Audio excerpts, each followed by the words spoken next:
सायात्रा सिद्धिदात्रे सर्वसौख्यं ददाति। सर्वे भवन्तु सुखिनः, सर्वे सन्तु निरामयाः, सर्वे भद्राणि पश्यन्तु मा कश्चित् दुर्भाग् भवेत्। बोलो शंकर भगवान की जय, बोलो केदारनाथ भगवान की जय। यतो यथा समेहसे ततो नो अभयं कुरु सन्नः कुरु प्रजाभ्यो भयं पशुभ्यः। ब्रह्मकमल आरंभ।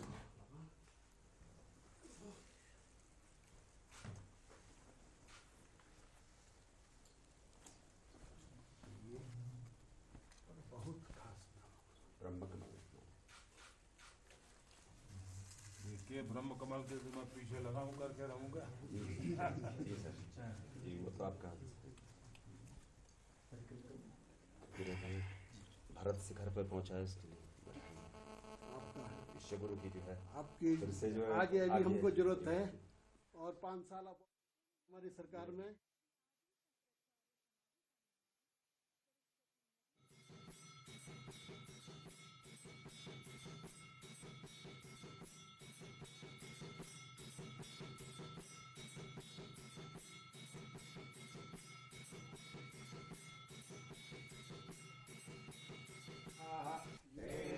नमो अस्तु ते नो वन्तु ते नो विरयन्तु ते जन्म यस्य नो प्रेषितमेकां जम्बे दद्मः।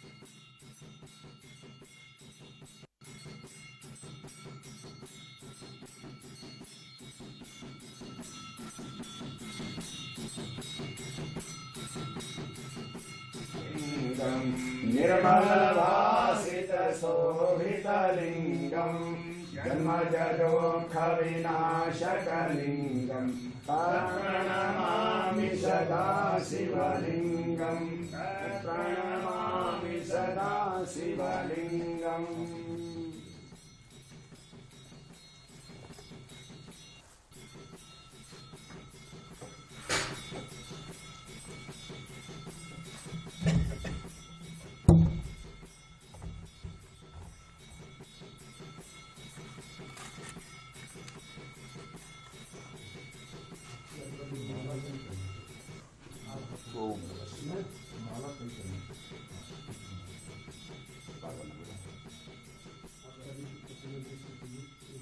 ज्योति का अर्थ होता है ज्ञान, और इसी अखंड विज्ञान स्वरूप शिव तत्व का नाम ही ज्योति है।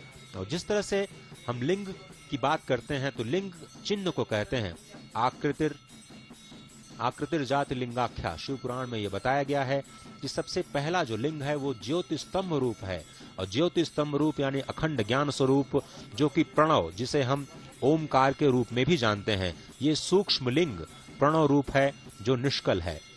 अगर हम सूक्ष्म अपने शरीर की बात करें तो जिस तरह से हमारे शरीर के अंदर सूक्ष्म शरीर और स्थूल शरीर होता है, कारण शरीर होता है, उसी तरह से ये ज्योतिर्लिंग भी आप समझ सकते हैं कि जो लिंग स्वरूप है, जो निर्गुण निराकार ब्रह्म है, वो ही शिव के लिंग के मूल कारण हैं और स्वयं लिंग रूप भी हैं। और इसीलिए जो शब्द, स्पर्श, रूप, रस, गंध आदि से रहित, जो कि अगुण हैं, अलिंग हैं, निर्गुण हैं, उसी तत्व को शिव कहा गया है। लेकिन वही अलिंग, वही निर्गुण शिव तत्व साकार रूप में, लिंग रूप में अपने भक्तों के लिए प्रकट हो जाता है। संपूर्ण जगत को ही लिंगभूत माना गया है। शिव जी के संपूर्ण लिंगों की कोई निश्चित संख्या तो नहीं है, लेकिन 12 ज्योतिर्लिंगों का बहुत ही प्रमुख स्थान है। और ये ज्योतिर्लिंग जो केदारनाथ है वो 11वां ज्योतिर्लिंग कहा जाता है। सौराष्ट्र में सोमनाथ, श्रीशैल पर मल्लिकार्जुन, उज्जैनी में महाकाल, ओमकार तीर्थ में परमेश्वर, हिमालय के शिखर पर केदार, डाकिनी क्षेत्र में भीमशंकर, वाराणसी में विश्वनाथ, गोदावरी के तट पर त्रयंबक, चिताभूमि में वैद्यनाथ, दारुकावन में नागेश, सेतुबंध में रामेश्वर और शिवालय में घुष्मेश्वर का स्मरण करते हुए जो प्रतिदिन इन 12 ज्योतिर्लिंगों का स्मरण करता है, 7 जन्मों के पाप नष्ट हो जाते हैं। आप इस वक्त अपनी तस्वीरों पे देख रहे हैं कि 11वें ज्योतिर्लिंग का दर्शन और वहां पर संक्षिप्त लघु रुद्राभिषेक का कार्यक्रम संपन्न करने के बाद प्रधानमंत्री अब आदि शंकराचार्य की जो समाधि स्थल है वहां की यात्रा पर निकल चुके हैं। परिक्रमा इस वक्त मंदिर की आप कर रहे हैं। अगर हम इस मंदिर की बात करें तो जिस तरह से मैं बता रहा था, इस मंदिर के पास में एक उदक कुंड है, एक रेतस कुंड है और हंस कुंड है। ये बहुत ही सुंदर है। कहा भी गया है कि उदक कुंड है अधम पावन, रेतस कुंड मनोहरम, हंस कुंड समीप सुंदर, जय केदार नमाम्यहम, जय केदार नमाम्यहम, श्री केदार नमाम्यहम। अन्नपूर्णा सह अपर्णा काल भैरव शोभितम, पंच पांडव द्रौपदी सह जय केदार नमाम्यहम। शिव दिगंबर भस्मधारी अर्धचंद्र विभूषितम, शीश गंगा कंठ फणिपति जय केदार नमाम्यहम। कर त्रिशूल विशाल डमरु ज्ञान गान विशारदम, मद महेश्वर तुंग ईश्वर रुद्र कल्प महेश्वरम। पंचधन्य विशाल आलय जय केदार नमाम्यहम, पंचधन्य विशाल आलय जय केदार नमाम्यहम। नाथ पावन है विशालम पुण्य प्रदहर दर्शनम, नाथ पावन है विशालम पुण्य प्रदहर दर्शनम। जय केदार उदार शंकर पापताप नमाम्यहम, जय केदार उदार शंकर पापताप नमाम्यहम। श्री केदार नमाम्यहम, जय श्री केदार नमाम्यहम, श्री केदार नमाम्यहम, जय श्री केदार नमाम्यहम। इस वक्त प्रधानमंत्री मंदिर की परिक्रमा करते हुए, और इस वक्त जहां प्रधानमंत्री को आप देख रहे हैं वो ईशानेश्वर भगवान शिव की मूर्ति है। ये जो मुख्य मंदिर है उसके ठीक पीछे का ये हिस्सा है। ईशानेश्वर मंदिर की मूर्ति भी 2013 के प्रलय काल में पूरी तरह से ध्वस्त हो गई थी। उसके भी पुनर्निर्माण का कार्य किया जा रहा है। अभी उसकी डिजाइन पर कार्य चल रहा है, जिससे कि जो मूल ज्योतिर्लिंग है उसके साथ कैसे उसको फिर से प्रतिस्थापित किया जाए। मंदिर के ठीक पीछे इस वक्त जो दृश्य आप देख रहे हैं वो अमृत कुंड है। इस अमृत कुंड में भी बताया जाता है कि 2 शिवलिंग हैं और यहाँ पर स्कंद पुराण में भगवान शिव कहते हैं कि इस अमृत कुंड से जो अपने बाएं हाथ से जल का पान करता है, क्योंकि वो यही जल होता है जो भगवान के रुद्राभिषेक के बाद इस अमृत कुंड में जाता है। इस अमृत कुंड में बाएं जल से ईशान कोण में अगर आप जल का पान करते हैं तो आप मुक्त हो जाते हैं। ये जो मान्यता स्वयं भगवान शिव ने माता पार्वती को स्कंद पुराण में कही, और इस वक्त भगवान जो ईशानेश्वर महादेव हैं उसको प्रणाम करते हुए भगवान शंकर, जिसका मैं थोड़ी देर पहले जिक्र कर रहा था, तो ईशानेश्वर महादेव जो ज्योतिर्लिंग मंदिर के पीछे अवस्थित हैं। और इस वक्त आप देख रहे हैं विहंगम दृश्य जहां पर प्रधानमंत्री मंदिर परिसर की परिक्रमा करते हुए नजर आ रहे हैं। विशाल। Absolutely, Ajay, quite a spectacular show here, and the visuals that you are seeing on screen, the Prime Minister doing a parikrama of the temple after performing puja inside the temple. He appears to be quite a contented person today. There you see snow-capped peaks of the Himalayas behind the Kedarnath temple, beautifully decorated. Absolutely serene atmosphere here in Kedarnath. Quite a picture to watch. Ajay, it has been a beautiful weather today. The sun is shining brightly, spreading its warmth and love over the mortal humans.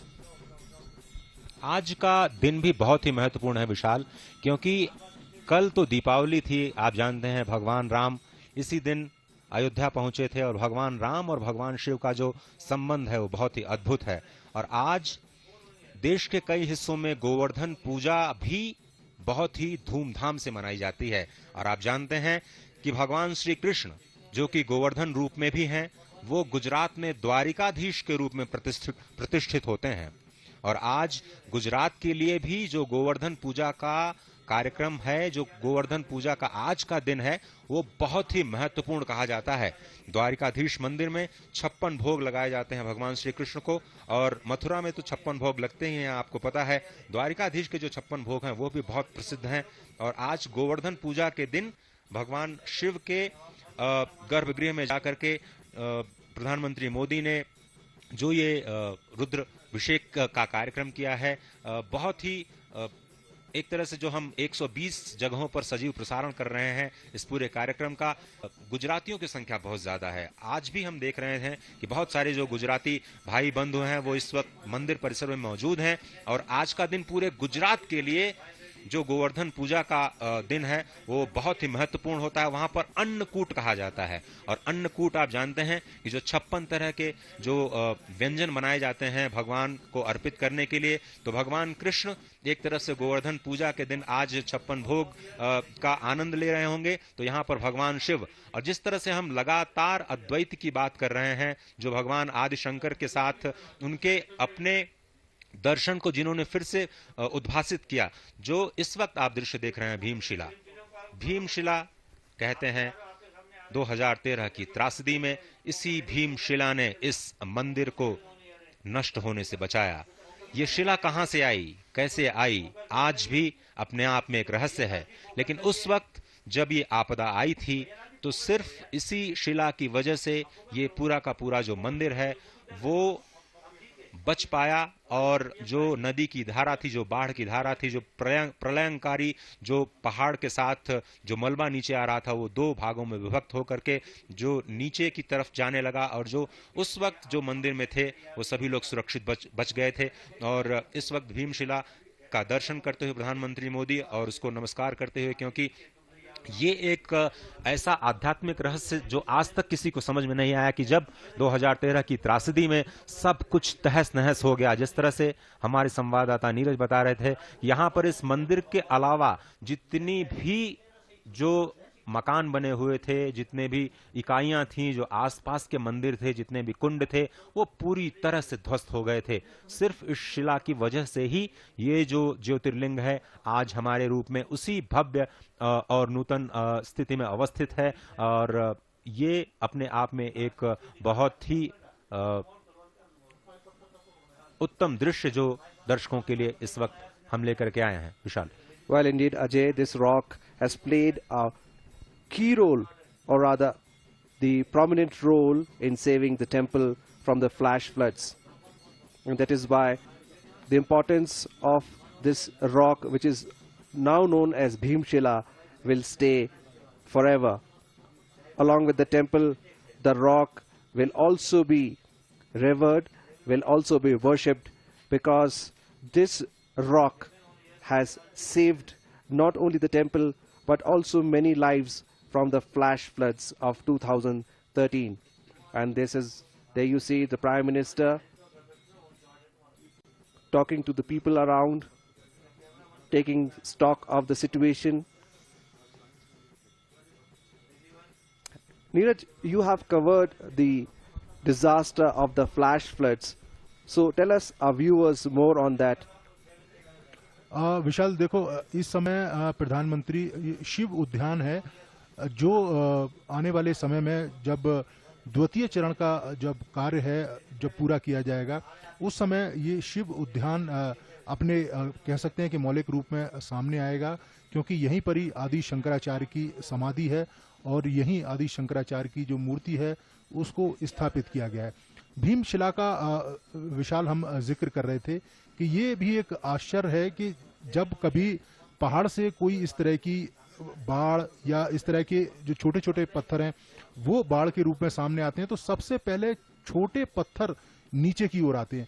लेकिन ये एक आश्चर्य था कि ये भीमशिला सबसे पहले, बाढ़ से पहले ये यहाँ पर पहुंची और इसने पूरे मंदिर को एक तरह से कवर कर लिया, क्योंकि इसका जो शिला का जो व्यास है वो मंदिर परिसर के जो मेन मंदिर है उसके व्यास से थोड़ा सा बड़ा है। और यही कारण है कि जब बाढ़ के साथ पत्थर आए तो दोनों तरफ से जो बाढ़ है वो डाइवर्ट हो गई और पूरा मंदिर परिसर एक तरह से सुरक्षित हो गया। और इस समय आप दृश्य देखें, प्रधानमंत्री धीरे धीरे जो आदि शंकराचार्य की समाधि है उसकी ओर बढ़ते हुए, और जो प्रधानमंत्री के दाएं और बाएं जो इलाका आपको विशाल दिखाई दे रहा है, यहीं पर शिव उद्यान डेवलप किया जाएगा, जिसमें ग्रीन घास होगी, पत्थर लगाए जाएंगे, लाइटिंग यहाँ पर होगी। तो एक बड़ा ही 2022 में जब ये पूरा होगा तो बहुत ही मनोहर जो दृश्य है वो सामने आएगा। मंदिर के पीछे शिव उद्यान और इसके साथ ही आदि शंकराचार्य का समाधि स्थल। Well, absolutely, Neeraj, but let me tell you that it is going to be quite a challenging task because the geographical conditions does not allow vegetation to grow. All we see is little grass on the rocks, and it is going to be quite a challenging task for the engineers. But as we have seen, we have witnessed that the Indian science and Indian technology is second to none, and very shortly we will also see the beautiful gardens coming up. There you see Prime Minister entering the Samadhi Sthal, which has been constructed. It is a new construction, and there you see the shlokas written on the walls. Ajay? प्रधानमंत्री मोदी और आदि शंकर का जो संबंध है वो भी अपने आप में अद्भुत है।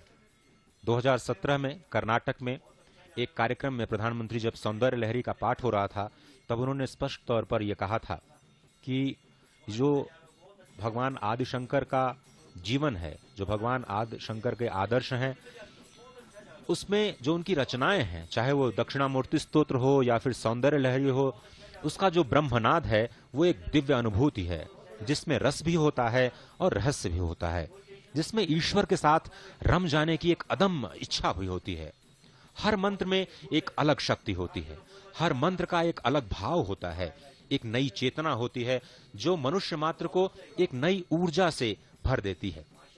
प्रधानमंत्री ने यह जिक्र किया था कि 8-10 दिन पहले इस कार्यक्रम के पहली बार जब वो केदारनाथ में आए थे तो महादेव जी के दर्शन का अवसर मिला था, और कैसे 2500 साल पहले कैसे आदि शंकर इस जगह पे पहुंचे होंगे।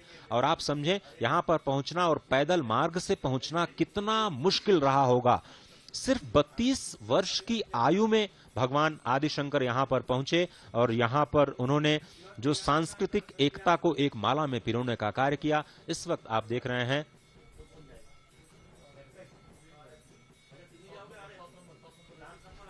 आदि शंकराचार्य की समाधि स्थल, अब उसके अनावरण का समय आ चुका है। और जिस तरह से हमने बताया कि 2013 में ये समाधि स्थल पूरी तरह से नष्ट हो चुका था, एक बार फिर से इसको बनाया गया। और इस वक्त आप देख रहे हैं आपकी स्क्रीन पर पहली बार ये तस्वीरें पूरी दुनिया के सामने एक बार फिर से ये 15 फीट ऊंची प्रतिमा आदि शंकर की इस वक्त आपके स्क्रीन पर नजर आ रही है, जो अष्टकमल पर अवस्थित है। The 13 feet long, it is about 13 feet long statue of Adi Shankaracharya sitting atop the Shri Mantra, and there you see visuals from the top. The statue is made in black stone. Now the Prime Minister sitting there, this is the Samadhi Sthal that has been constructed new, is sitting on the edge of the Shri Mantra. Ajay, tell us, our viewers, about the importance of Shri Mantra. देखिए, ये जो मंत्र है, आप भगवान आदि शंकर को अगर आप देखें तो उनका जो सर्वोच्च मंत्र कहा जाता है वो है मानस पूजा। और इस वक्त प्रधानमंत्री मानस पूजा ही कर रहे हैं, क्योंकि जब आपके पास कोई सामग्री नहीं होती है और कई बार ऐसी परिस्थितियां आ जाती हैं कि आप बिना सामग्री के पूजा करना चाहते हैं अपने आराध्य की, तो पूजा में जो मानस पूजा होती है उसको सर्वोत्तम पूजा कहा गया है। और इस वक्त आसन पर बैठ करके जो ध्यान पूजा में इस वक्त प्रधानमंत्री आपको नजर आ रहे हैं, स्पष्ट तौर पर ये आदि शंकर के सामने जो उनको मानस पूजा का जो रहस्य उन्होंने समझाया, जिसमें भगवान शिव का जो मानस पूजा मंत्र है वो बहुत ही महत्वपूर्ण है। मैं उसके कुछ श्लोक आपको बताता हूं। रत्नैकल्पितमासनं हिमजलै स्नानं च दिव्याम्बरं नानारत्नविभूषितं मृगमदा मोदाङ्कितं चन्दनं जाति चम्पकबिल्वपत्ररचितं पुष्पं च धूपं तथा दीपं देवदयानिधे पशुपते हृत्कल्पितं गृह्यताम् सौवर्णे नवरत्नखंड रचिते पात्रे घृतं पायसं भक्षं पंचविधं पयोदधियुतं रंभाफलं पानकं शाकानां जलं रुचिकरं कर्पूरखड्डोज्ज्वलं ताम्बूलं मनसा मया विरचितं भक्त्या प्रभो स्वीकुरु छत्रं चामरयोर्युगं व्यजनकं चादशर्कं निर्मलं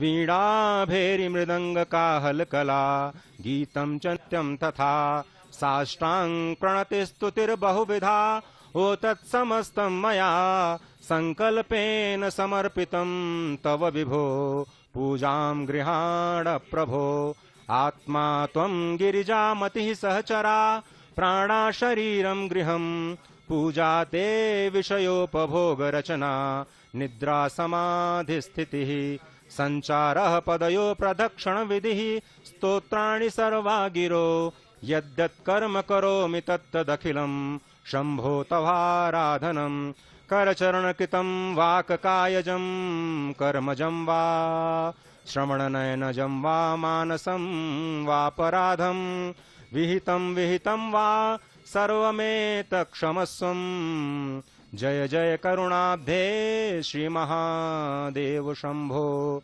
जय जय करुणाब्धे श्री महादेव शंभो जय जय करुणाब्धे श्री महादेव शंभो। ये जो मानस पूजा के मंत्र हैं वो भगवान आदिशंकर के जो रचनाएं हैं उनमें सर्वोच्च कहा जाता है। इसमें मानस पूजा को पूजा में जैसे सर्वोच्च कहा जाता है, इसी तरह से जितनी भी रचनाएं हैं भगवान आदिशंकर की, जिसमें कनकधारा स्तोत्र बहुत ही महत्वपूर्ण है। माँ लक्ष्मी की आराधना करने के लिए उन्होंने बनाया, माँ शक्ति की आराधना करने के लिए उन्होंने सौंदर्य लहरी का पान किया। और इस वक्त आप देख रहे हैं वही मानस पूजा, शिव मानस पूजा, जिसके कुछ श्लोक मैंने आपके समक्ष रखे, उसका वो पूरे विश्व में प्रसिद्ध है ही। लेकिन मानस पूजा ये आप देख रहे हैं कि आदिशंकर की समाधि स्थल एक बार फिर से पूरी दुनिया के लिए अब एक नई ऊर्जा का कार्य करेगी। क्योंकि अगर भगवान शंकर की हम बात करें तो आध्यात्मिक परंपराओं को, जीवन पद्धति का शोधन करने को और अपने सटीक तर्कों के जरिए जो आने वाली पीढ़ियां हैं उसको गलत राह पर जाने से रोकने के लिए जो अलग अलग परंपराएं हैं उनको एक सूत्र में पिरोने के लिए आदिशंकर ने जो कार्य किया वो बहुत ही अद्भुत नजर आता है। भगवान आदिशंकर की अगर हम बात करें तो ये कहा जाता है कि सतयुग में जो भगवान शिव हैं वो दक्षिणामूर्ति स्वरूप में गुरु के रूप में प्रतिस्थापित होते हैं। वही गुरु जब त्रेता युग में आते हैं तो दत्तात्रेय स्वरूप में विश्व को ज्ञान विज्ञान देने का कार्य करते हैं। जब हम द्वापर युग में बात करते हैं तो महर्षि वेदव्यास जो हैं वो गुरु के रूप में कार्य करते हैं। और जब कलयुग या फिर जिस युग में हम अभी चल रहे हैं उसमें भगवान आदिशंकर ही जगत गुरु के रूप में प्रतिस्थापित हैं। भारत आदिशंकर ने कार्य किया है जिसने भारत को एकीकृत करने के लिए अपनी आध्यात्मिक व्यवस्थाएं दी। आध्यात्मिक व्यवस्थाओं की अगर हम बात करें तो जो चार धाम, जो पूरब में गोवर्धन मठ की स्थापना की गई है वो ऋग्वेद को स्थापित करती है। आप समझें कि ये जो चार धर्म दुर्ग आदिशंकर ने स्थापित किए भारत में वो चार वेदों से संबद्ध हैं। जो पूरब में गोवर्धन मठ बनाया गया वो ऋग्वेद से संबंधित है। जो पश्चिम में द्वारिका मठ बनाया गया वो सामवेद से संबंधित है। जो उत्तर में ज्योतिर्मठ बनाया गया वो अथर्ववेद से संबंधित है। और जो दक्षिण में श्रृंगेरी मठ बनाया गया वो यजुर्वेद से संबंधित है। इसके साथ ही जो दशनामी परंपरा सन्यासियों की शुरू की आदिशंकर ने, वो किस तरह से एक संकेत का कार्य करते हैं, कितने बड़े संदेश का कार्य करते हैं, वो भी मैं आपको समझाना चाहता हूं और कोशिश करूंगा कि मैं आपको समझा पाऊं सरल भाषा में। जो पूर्व में गोवर्धन मठ है वहां के जो सन्यासी होते हैं उनको अरण्य और वन कहा जाता है। उन सन्यासियों का जो एक है उपनाम जिसको कहा जाता है वो अरण्य वन है। उन सन्यासियों को ये आदेश प्राप्त था कि वो भारत के अरण्य और वनों की रक्षा करें। अरण्य और वन, वन वृहद होता है और अरण्य छोटा होता है, तो छोटे वन को आप अरण्य कहते हैं और बड़े अरण्य को वन कहते हैं। तो किस तरह से हमारी प्रकृति सुरक्षित रहे, भगवान आदिशंकर ने पूर्व में गोवर्धन मठ में जो सन्यासी बनाए उनको अरण्य और वन की सुरक्षा का कार्य दिया। जब वो पश्चिम में गए, सामवेद से संबंधित जो उन्होंने द्वारिका मठ स्थापित किया, वहां पर जो सन्यासी होते हैं वो तीर्थ और आश्रम, यानी जो भारत के तीर्थ हैं उनकी कैसे रक्षा की जाए, जो भारत के आश्रम हैं, जो वर्णाश्रम व्यवस्था है उसकी कैसे रक्षा की जाए, जो गुरुकुल व्यवस्था है उसकी कैसे रक्षा की जाए, उनको ये दायित्व सौंपा गया। जब उत्तर में ज्योतिर्मठ पहुंचे तो वहां के जो सन्यासी होते हैं उनको गिरि, पर्वत और सागर ये तीन उपनाम दिए जाते हैं। ये भी प्रकृति से संबंध रखते हैं। किस तरह से हम अपने गिरि को बचाएं, किस तरह से हम अपने पर्वत को बचाएं, किस तरह से हम अपने समुद्र और सागर को बचाएं, ये बहुत ही महत्वपूर्ण हो जाता है। दक्षिण में जब हम जाते हैं तो जो सन्यासी परंपरा हमको मिलती है उसमें सरस्वती, भारती और पुरी जो शिक्षण संस्थान हैं उनको कैसे बचाया जाए। जो उच्च शिक्षण संस्थान हैं उसमें सरस्वती और जो प्राथमिक शिक्षण संस्थान हैं उसमें भारती, उनको ये दायित्व दिया गया कि कैसे आप शिक्षण संस्थानों का शोधन करें और उनका रक्षण करें। पुरी नाम के जो सन्यासी होते हैं अंतिम दशनामी परंपरा में, वो भारत की जो अष्टपुरियां कही गई हैं उनके संरक्षण का कार्य दिया गया। तो आदि शंकर ने ये जो चारों धाम स्थापित किए, देश के चारों दिशाओं में जो 4 वैष्णव धाम स्थापित किए, हालांकि उनको शंकर का अवतार माना जाता है और शंकर को सबसे बड़ा वैष्णव भी कहा जाता है। और आदि शंकर ने देश के चारों दिशाओं में जो 4 वैष्णव धाम की स्थापना की, उसमें पुरी में जगन्नाथ धाम, पश्चिम में द्वारिका धाम, उत्तर में बद्रिकाश्रम और दक्षिण में रामेश्वरम धाम। और दूरदर्शन परिवार की तरफ से आज हम चारों धाम और 12 ज्योतिर्लिंग के साथ देश के महत्वपूर्ण 87 स्थानों के साथ जुड़े हुए हैं। और ये तस्वीरें सीधे तौर पर जो देश के कोने कोने में जो आध्यात्मिक ऊर्जा है उसको और भी उत्प्रेरित करने का कार्य कर रही हैं। और मंदिर के ठीक पीछे का दृश्य इस वक्त आपको सुमेरु पर्वत के रूप में नजर आता है। और इसी सुमेरु पर्वत का एक हिस्सा गंधमादन पर्वत भी है।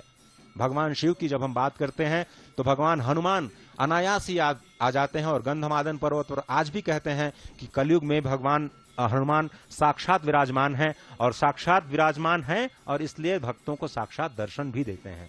यहीं पर गंधमादन पर्वत में कदली का वन। और आज भी अब मैं फिर से शंकराचार्य जो पुरी पीठ के हैं उनको उद्धृत करना चाहता हूं और उन्होंने ये कहा और उनको मैं कोट करके ये कहना चाहता हूं कि आज भी कदली वन में भगवान हनुमान श्री राम लला की लीलाओं का दर्शन करते हैं। और जो जितने गंधर्व और यक्ष हैं उनको रामलीला करके दिखाते हैं। और वो यत्र यत्र रघुनाथस्य कीर्तनम तत्र तत्र कृतमस्तकांजलिम वाष्पवारि परिपूर्ण लोचनम मारुतिम नमत राक्षसांतकम। जहां जहां भगवान राम का कीर्तन होता है वहां भगवान शिव हनुमान के रूप में अपने भक्तों के साथ विराजमान होते हैं। वो गंधमादन पर्वत भी इसी सुमेरु पर्वत का ही हिस्सा है जो इस वक्त आप अपनी टीवी स्क्रीन पर इस मंदिर के पीछे का पार्श्व भाग देख रहे हैं।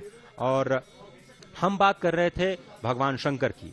आदि शंकर 507 ईसा पूर्व जो केरल में कलड़ी स्थान है वहां पर जन्मे। उनके पिता शिवगुरु और आर्यम्बा मां वहां से उत्पन्न। इतना आप समझे कि 5 साल में उनका यज्ञोपवीत हुआ और 8 साल में उन्होंने संन्यास ले लिया। सिर्फ 8 वर्ष की छोटी अवस्था में उन्होंने संन्यास लिया और वो कार्तिक शुक्ल एकादशी को गोविंद भगवत पाद से उन्होंने संन्यास की दीक्षा ले ली। जो भगवान शंकर के जो आदि शंकर के जो रचनाएं हैं उनको प्रस्थानत्रयी कहा जाता है। आज के संदर्भ में अगर हम बात करें तो श्रीमद् भगवत गीता जो कि महाभारत से हमें प्राप्त है उसका भाष्य आदि शंकर ने किया। उपनिषदों का भाष्य आदि शंकर ने किया। ब्रह्म सूत्र का भाष्य आदि शंकर ने किया। और यही 3 गीता, ब्रह्मसूत्र और उपनिषद इसी को प्रस्थानत्रयी कहते हैं, जिसको हम संक्षेप में कह सकते हैं कि आदि शंकर की रचनाएं जो हैं वो इस विश्व को देन है। क्या कुछ है? कालक्रम से जो विलुप्त ज्ञान है उसको भगवान आदि शंकर ने प्रकट किया। जो कालक्रम से विकृत ज्ञान है उसको भगवान आदि शंकर ने विशुद्ध किया और अपनी अद्भुत मेधा शक्ति से चारों धाम की प्रतिस्थापना की। और आपको याद होगा कि जब आक्रांताओं ने भारतवर्ष की धरती को तहस नहस कर दिया था, उसके बाद में जो आध्यात्मिक ऊर्जा है उसको फिर से जागृत करने के लिए भगवान आदिशंकर ने नारद कुंड में जो बद्रीनाथ प्राप्त किया उन्होंने और अपने चिन्मय करकमलों से उनको फिर से प्रतिस्थापित किया। पुरुषोत्तम क्षेत्र में वो गए, उन्होंने जगन्नाथ आदि को प्रतिस्थापित किया। वायु पुराण में और शिव पुराण में उन्हें शंकर का अवतार माना गया है। द्वारिका में जब वो गए तो उन्होंने द्वारिकाधीश को, जिसका दर्शन आज हम करते हैं, उन्होंने अपने चिन्मय करकमलों से प्रतिस्थापित किया। पुष्कर, जिसको हम जानते हैं जो तीर्थों के पुरोहित कहे जाते हैं, वहां पर ब्रह्मा जी के जो अर्चा विग्रह है उसको भी फिर से आदिशंकर ने ही प्रतिष्ठित किया। नेपाल में पशुपतिनाथ जी किसी और रूप में पूजे जाते थे, जिस रूप में आज हम उनकी पूजा करते हैं भगवान शंकर हैं। तो एक तरह से जो हमें बाह्य रूप में 4 धाम नजर आते हैं वो हमारे अपने शरीर के अंदर अवस्थित हैं। हमें सिर्फ उन्हें पहचानने की जरूरत है। और उस पहचानने के लिए ही साधना करनी पड़ती है। और उसी साधना में रत अभी आप देख रहे हैं प्रधानमंत्री आदिशंकर की जो प्रतिमा है उसमें अपनी मानस पूजा कर रहे हैं और लगातार विश्व की शांति के लिए प्रार्थना कर रहे हैं। विशाल। Well, the legend has it that the original Pandavas built the temple of Kedarnath, and the present temple was established by Adi Shankaracharya, who restored the glory of the shrine in the 8th century. The temple is said to be more than 1200 years old and one among the 12 Jyotirlingas in India. And that is why the Prime Minister is here. Ajay, the promise that the Prime Minister, when he was not the Prime Minister, made to the people and the devotees of Shiva, now that has come all true. So indeed, quite a satisfactory day for the Prime Minister. All those devotees who throng the temple from different parts of the country, that after the flash floods, what they see today, the new Samadhi Sthal of Adi Shankaracharya, the temple that has been restored in its ancient glory, the development works that has been taken care of in the surrounding area. So everything seems to come to life back again. Ajay? देखिए विशाल, जिस तरह से आपने जिक्र किया, अभी कुछ दिनों पहले हमने राष्ट्रीय एकता दिवस मनाया। राष्ट्रीय एकता दिवस के दिन हमने संपूर्ण राष्ट्र को एक सूत्र में पिरोने का वचन लिया, अपनी प्रतिज्ञा ली, और उसी भारत को एक सूत्र में पिरोने का, आध्यात्मिक रूप से एक माला में पिरोने का कार्य जो भगवान शंकर ने किया, वो उसी राष्ट्रीय एकता को और भी आगे बढ़ाने के लिए, उसी राष्ट्रीय एकता को और भी ज्यादा मजबूत करने का संदेश देती है। अगर हम शंकर की बात करें तो शंकर की जो रचनाएं हैं वो हमें यही संदेश देती हैं कि हम किसी में कोई भी भेद न करें। जो अद्वैत का उनका सिद्धांत है वो स्पष्ट तौर पर यही कहता है कि कोई न इस संसार में न कोई छोटा है न कोई बड़ा है, सभी उसी ब्रह्म के स्वरूप हैं।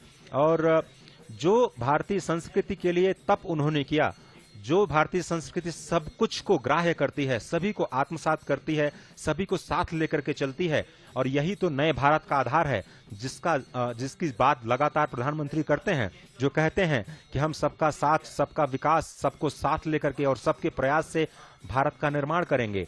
और इसी संस्कृति की जो आधारशिला या फिर कहें एक माला में पिरोने का कार्य जो आदिशंकर ने किया, वो स्पष्ट तौर पर सभी कुछ को ग्राह्य करते हुए, सबको आत्मसात करते हुए आगे बढ़ती है। जो प्रकृति का संतुलन सौंदर्य लहरी में भगवान शंकर ने कहा, जो हमारी परंपरा का एक बहुत बड़ा हिस्सा है, प्रकृति का दोहन हम न करें, प्रकृति का शोषण हम न करें। और प्रधानमंत्री भी लगातार जब से आपदा आई है इस संदेश को देश और दुनिया तक पहुंचाते रहे हैं कि हमें प्रकृति का सेवन करना है, हमें प्रकृति का दोहन नहीं करना है, हमें प्रकृति का शोषण नहीं करना है।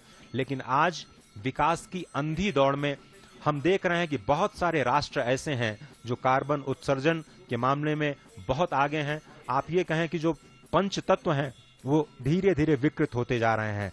और जब क्षिति, जल, पावक, गगन, समीरा, जिसको हम कहते हैं 5 तत्वों से हमारा शरीर बना है, अगर वो 5 तत्व प्रदूषित होते हैं, विकृत होते हैं, तभी प्रकृति में कहीं न कहीं आपको संकेत मिलते हैं कि प्रकृति किसी न किसी आपदा के रूप में मनुष्य को सिखाने का कार्य करती है कि मनुष्य को अपनी सीमा को समझना चाहिए, अपनी क्षमताओं को समझना चाहिए और अपनी आस्था को, क्षमता को, ऊर्जा को सकारात्मक दिशा में ले जाने का प्रयास करना चाहिए। प्रकृति का शोषण नहीं करना चाहिए। और यही वन, अरण्य, पर्वत, सागर, गिरि, आश्रम, तमाम सन्यासी परंपरा, जो 10नामी परंपरा भगवान आदिशंकर ने दी इस समाज को, इस देश को, इन्हीं प्रकृति के संरक्षण का एक बहुत बड़ा संदेश भगवान आदिशंकर देते हैं। राष्ट्रीय एकता का बहुत बड़ा संदेश भगवान आदिशंकर देते हैं।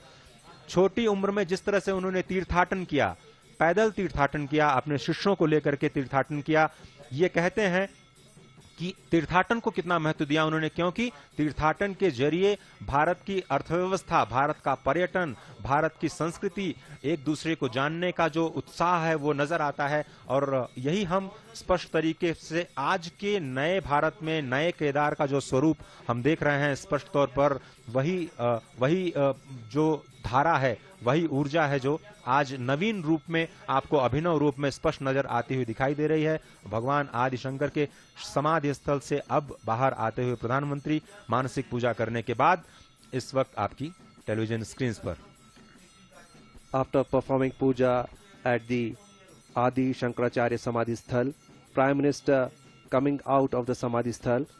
Ajay, you were mentioning about the conservation of the environment. India has been a signatory of the Paris Convention, and the Prime Minister recently addressed the world at the Glasgow meet, and India telling the world that the world is a family, Vasudev Kutumbakam, and we all need to restore, we all need to save what has been gifted to us by nature.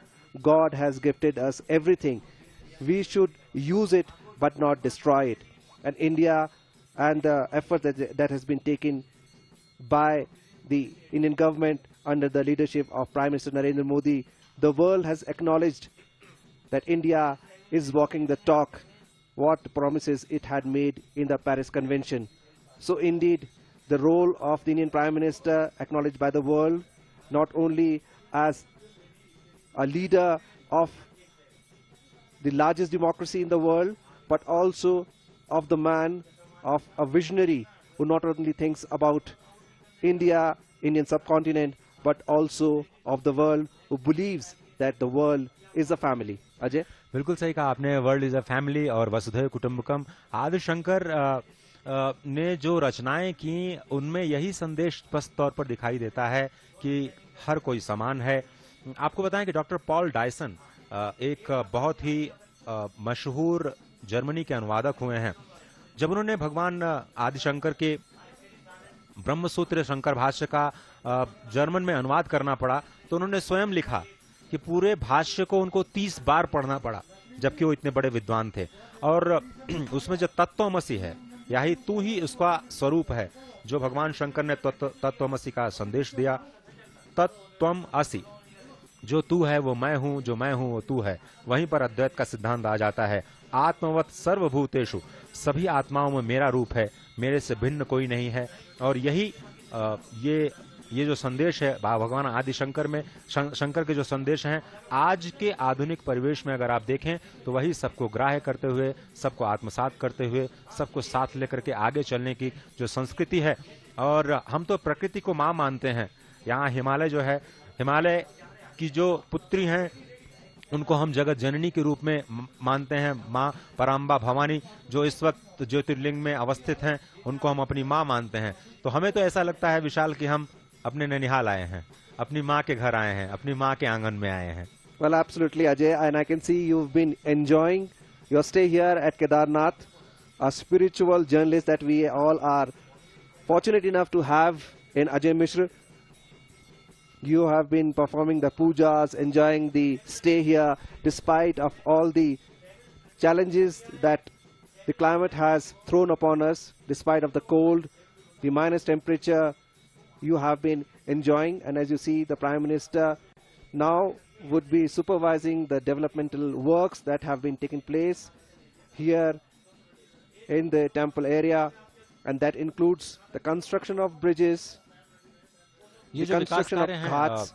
जो विकास कार्य हैं उस पर हमारे जो संवाददाता नीरज ने बहुत ही वृहद काम किया है। और जिस तरह से 2013 की तबाही के बाद वो लगातार यहाँ का दौरा भी कर चुके हैं एक संवाददाता के तौर पर। उन्होंने बड़ी वृहद तैयारियां की हैं जो इस वक्त प्रधानमंत्री अवलोकन कर रहे हैं, जो विकास की परियोजनाएं हैं। अब आगे की कमेंट्री के लिए मैं अपने सहयोगी नीरज सिंह को आमंत्रित करता हूँ कि जो अब विकास कार्यों का जायजा लेने के लिए प्रधानमंत्री आने वाले हैं उसके बारे में हमारे दर्शकों को बताएं। बिल्कुल अजय, जैसा कि मैं पहले भी जिक्र कर रहा था इस बात का कि 2013 और उससे पहले यहाँ पर सुविधाओं की बिल्कुल कमियां थीं और जो भी श्रद्धालु यहाँ पर पहुँचते थे निश्चित तौर पर तमाम परेशानियों का सामना उनको करना पड़ता था। टेलीफोन प्रॉपर यहाँ पर नहीं थी। पैसे जो लेके यहाँ पर यात्री पहुँचते थे उनको गौरीकुंड या जो फाटा है वहीं से एटीएम से पैसे निकाल के यहाँ पहुँचना पड़ता था। और कई बार ऐसा होता था कि पैसे की कमी पड़ जाती थी, तो उस समय भी जो श्रद्धालु हैं उनको काफ़ी मुश्किलें होती थी। लेकिन आज यहाँ पर वाईफाई की सुविधा है, एटीएम की सुविधा यहाँ पर मौजूद है। इसके साथ साथ ही मंदिर परिसर के पास ही यहाँ पर एक हाट बाजार है वो बनाया गया है ताकि जो तमाम दुकानदार हैं जो मंदिर परिसर के आसपास अपनी दुकानें लगाते थे वो एक जगह लगा सकें। इस समय आपको हम बता दें कि प्रधानमंत्री जो सरस्वती आस्था पथ है जो करीब 500 मीटर के आसपास है और जो सरस्वती नदी के बिल्कुल साथ साथ बनाया गया है और काफी चौड़ा ये आस्था पथ है, क्योंकि बड़ी संख्या में जो श्रद्धालु यहाँ पर पहुँचते हैं उनकी एक इच्छा होती है कि जो मंदाकिनी और सरस्वती नदी है वहाँ पर जाकर वो आचमन कर सकें, उसका स्पर्श कर सकें। तो इस समय प्रधानमंत्री आस्था जो पथ है वहाँ पर जो निरीक्षण के जो कार्य हुए हैं उनका निरीक्षण करते हुए कि कितने तेजी से उन कार्यों को संपन्न किया है विकास।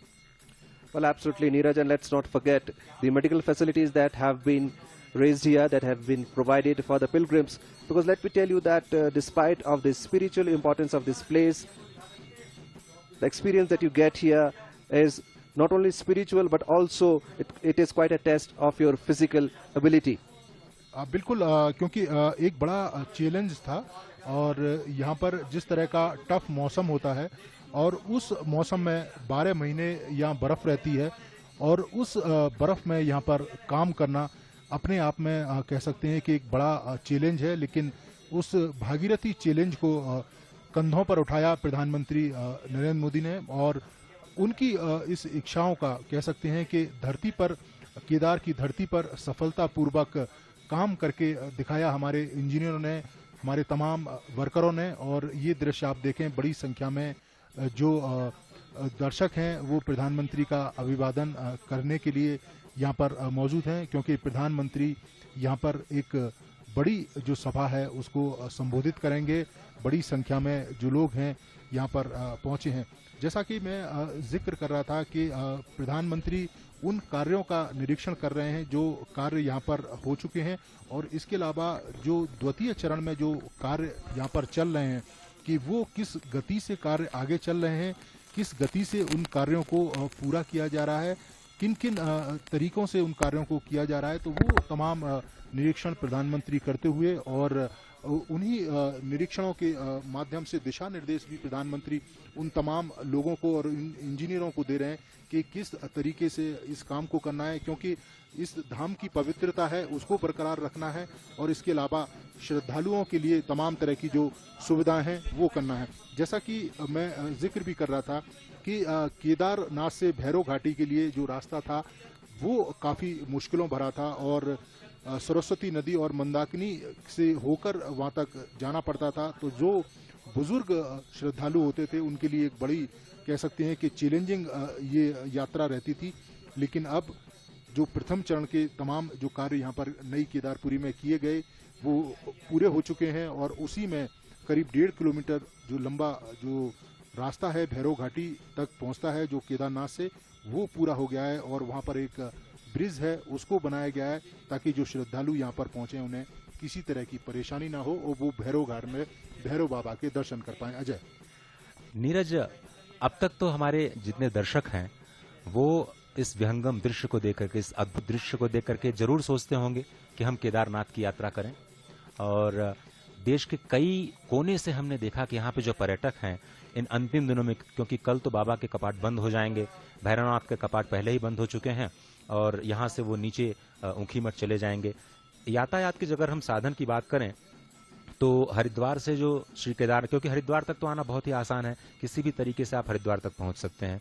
वहां से श्री केदारनाथ की जो दूरी है वो 247 किलोमीटर की है और गौरीकुंड तक आप अपनी गाड़ी से यात्रा को कर सकते हैं बहुत ही आसानी से। 233 किलोमीटर की जो यात्रा है मोटर मार्ग से आप तय कर सकते हैं और गौरीकुंड से जो 14 किलोमीटर की जो दूरी पैदल मार्ग से है जिसमें आपको घोड़ा, पालकी, पिट्ठू आदि मिल जाते हैं, वहां पर जो डेवलपमेंटल कार्य किया गया है उसके बारे में थोड़ा सा बताइए। गौरीकुंड के बाद अगर आपको, या तो आपके पास एक विकल्प ये है कि आप हेलीकॉप्टर्स का इस्तेमाल करें, जो कुछ जगहों से कई सारे प्राइवेट और सरकारी कंपनियां हैं जो ऑपरेट कर रहे हैं यहाँ पर पहुँचने के लिए, या फिर आप पैदल यात्रा करें। तो जो ये गौरीकुंड से 14 किलोमीटर की जो पैदल यात्रा है उसमें क्या कुछ सुविधाएं अभी दी गई हैं, उसका आप थोड़ा सा जिक्र करें।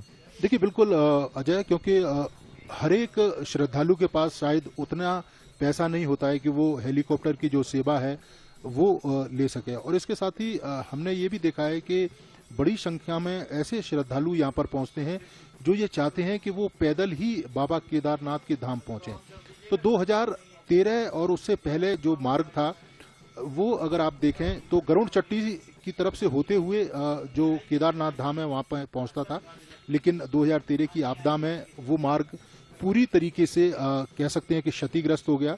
दूसरा जो मार्ग है वो दूसरी साइड बनाया गया, लेकिन आज अगर हम ये देखें उस मार्ग को, तो आज तमाम सुविधाएं अजय उस मार्ग पर उपलब्ध हैं। वो पूरा मार्ग कह सकते हैं कि कंक्रीट पत्थरों से बनाया गया है, ताकि जो यात्री हैं, क्योंकि यहाँ कई बार ऐसा होता है कि मौसम अजय बहुत खराब होता है, बर्फ लगातार पड़ जाती है, बारिश लगातार हो जाती है, तो उसका अंदाजा लगाना बड़ा मुश्किल होता है। तो उस मार्ग को दुरुस्त किया गया है, पत्थरों से बनाया गया है, ताकि जो भी यात्री पैदल चल सकें या घोड़े और खच्चरों से जा सकें, पालकी से जा सकें, उनको परेशानी ना हो। इसके साथ साथ ही अगर कहीं बर्फ पड़ती है, बारिश होती है, तो उसके लिए जो रेन शेल्टर हैं वो उस मार्ग पर बनाए गए हैं, क्योंकि 14 किलोमीटर से ज़्यादा लंबा वो सफ़र है। तो कई बार ऐसा होता है कि जो बुजुर्ग जो श्रद्धालु होते हैं उनको कई दिक्कतों का सामना करना पड़ता है, क्योंकि यहाँ पर जो ऑक्सीजन है उसकी भी कमी होती है और मौसम भी काफ़ी कह सकते हैं कि ठंडा होता है। तो उसके लिए भी जगह जगह पर मेडिकल कैंप लगाए गए हैं, जो यात्री रुक सकें रेन शेल्टरों में, ऐसे शेल्टर बनाए गए हैं, उनके खाने पीने का इंतजाम हो सके, वो तमाम जो सुविधाएं उस मार्ग पर की गई हैं। तो आज कह सकते हैं, और हमने देखा भी था अजय कि जब हम तमाम यात्रियों से मिल रहे थे, उन्होंने इस बात का जिक्र भी किया था कि आज बाबा केदारनाथ धाम तक आना उतना मुश्किल नहीं है, क्योंकि जितना पहले सोचते थे कि यहाँ जाना अपने आप में एक बड़ा चैलेंज है, लेकिन आज बड़ी संख्या में श्रद्धालु आ रहे हैं। और ये आपको जानकर आश्चर्य होगा कि उत्तराखंड के 4 धामों में सबसे ज्यादा जो श्रद्धालु वो पहुंचे हैं वो बाबा केदारनाथ धाम में पहुंचे हैं। तो ये अपने आप में बताता है कि यहाँ पर जिस तरीके से प्रकृति के साथ यहाँ पर निर्माण कार्य किए गए हैं, आस्था के साथ यहाँ पर जो सुविधाएं लोगों को दी गई हैं, उसका असर दिखाई भी दे रहा है। और प्रधानमंत्री खुद यहाँ पर आते हैं, पूजा अर्चना करते हैं, ध्यान लगाते हैं, तो निश्चित तौर पर देश दुनिया के तमाम लोग उन जगहों पर जाना चाहते हैं। क्योंकि आपने देखा होगा कि 2019 में जब प्रधानमंत्री ने ध्यान साधना की थी गुफा में, उसके बाद 4 नवंबर तक, यानी कि आज 5 तारीख है, और 4 नवंबर तक वो ध्यान गुफा पूरी तरीके से बुक थी। तो आप समझ सकते हैं कि जो श्रद्धालु हैं उनका कितना प्रभाव रहता है कि जहां जहां प्रधानमंत्री जाते हैं, और एक तरह से जो पर्यटन है और जो तीर्थटन है उसमें एक जबरदस्त इजाफा देखने को मिलता है। और यही कारण है कि सबसे ज्यादा श्रद्धालु शिव धाम पहुंचे, केदार धाम पहुंचे। ये जो आपने गुफाओं की बात की नीरज, तो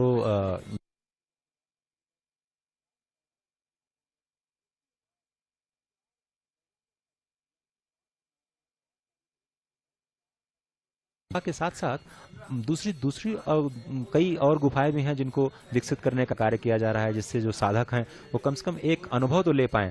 क्योंकि साधना तो आप कहीं भी कर सकते हैं, लेकिन आम जन को साधना का एक रस देने के लिए इस तरह का जो प्रयास अभी जो देवस्थानम बोर्ड कर रहा है वो भी अपने आप में एक अनूठा है और पर्यटकों को भारी संख्या में खींचेगा। देखिए बिल्कुल अजय, क्योंकि यहाँ पर 4 ध्यान गुफाएं का निर्माण किया गया है।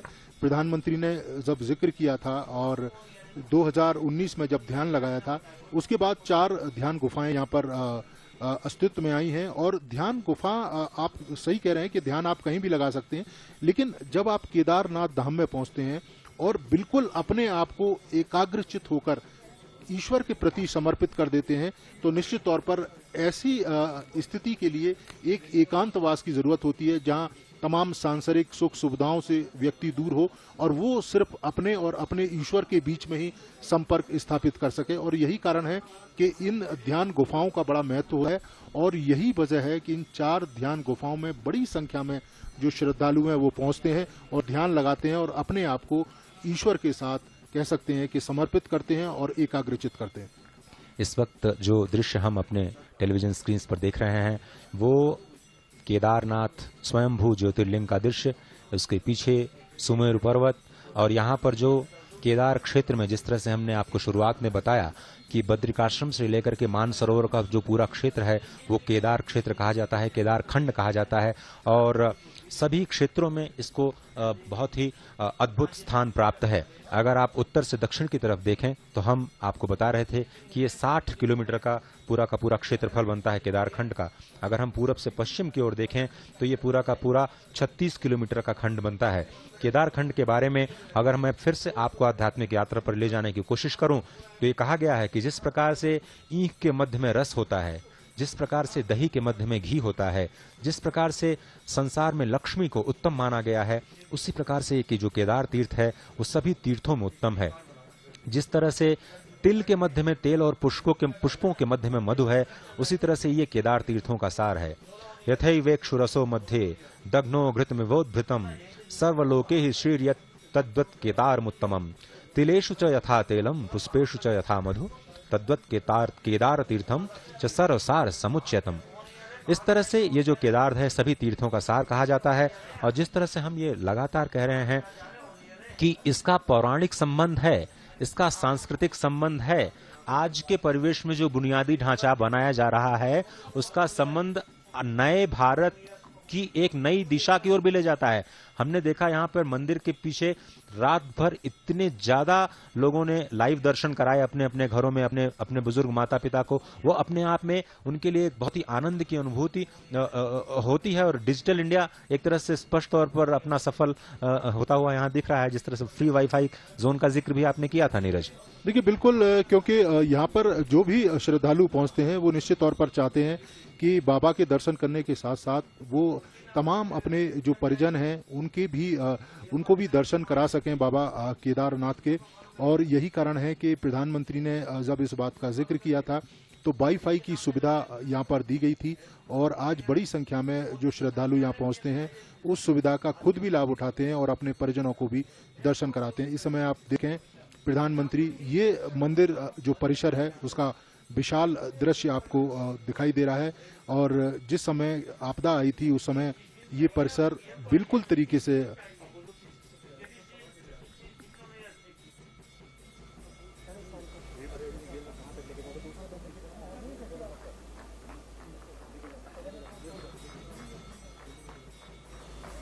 जिस घड़ी का हम सबको इंतजार था वो घड़ी पूरी हो चुकी है।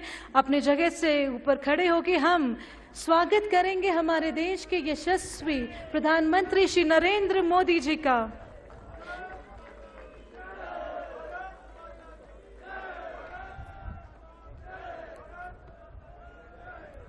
मैं अनुरोध करूंगी सेवानिवृत्त गुरमीत सिंह माननीय राज्यपाल उत्तराखंड से कि वे शॉल भेंट करके हमारे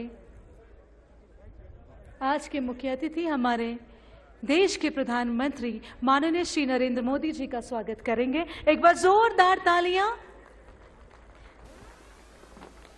मैं अनुरोध करूंगी माननीय मुख्यमंत्री उत्तराखंड श्री पुष्कर सिंह धामी जी से कि वे केदारनाथ का स्मृति चिन्ह प्रधानमंत्री जी को भेंट करें। एक बार जोरदार तालियां।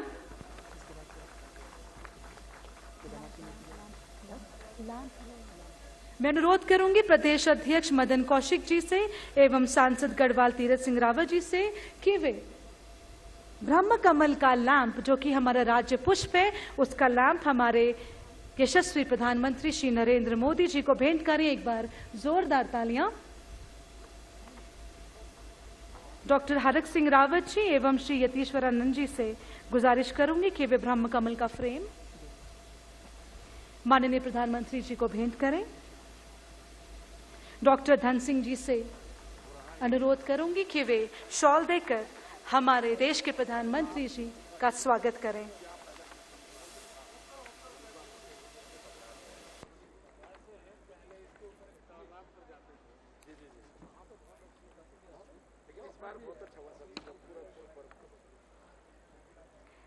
मैं प्रधानमंत्री जी की गरिमामयी, एक बार जोरदार तालियां। मैं प्रधानमंत्री जी की गरिमामयी उपस्थिति में माननीय मुख्यमंत्री, एक बार जोरदार तालियां, माननीय मुख्यमंत्री उत्तराखंड पुष्कर सिंह धामी जी से अनुरोध करूंगी कि वे मंचासीन संत महात्माओं को शॉल देकर उनका स्वागत करें।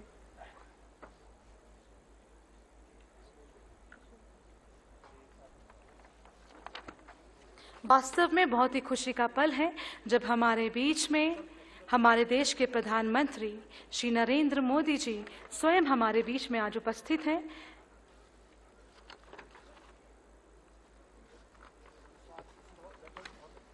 एक बार जोरदार तालियां। गरिमामय उपस्थिति है निरंजनी अखाड़ा से महंत कैलाशानंद जी महाराज जो कि आचार्य हैं महामंडलेश्वर से, अवंतिकानंद ब्रह्मचारी महाराज जो कि सचिव हैं, आनंद अखाड़े से बालकानंद गिरी जी महाराज जो आचार्य महामंडलेश्वर हैं, परमार्थ निकेतन से श्री चिदानंद मुनि जी महाराज जो अध्यक्ष हैं, और केदार सभा से श्री विनोद शुक्ला जी। मंचासीन महानुभावों का मैं डॉक्टर कंचन नेगी तहे दिल से आपका स्वागत और अभिनंदन करती हूँ। कार्यक्रम को आगे बढ़ाते हुए मैं आमंत्रित करना चाहूंगी उत्तराखंड के यशस्वी मुख्यमंत्री श्री पुष्कर सिंह धामी जी को, जिन्होंने माननीय प्रधानमंत्री जी के पद चिन्हों पर चलकर सबका साथ, सबका विकास, सबका विश्वास और सबका प्रयास की बागडोर है थामी।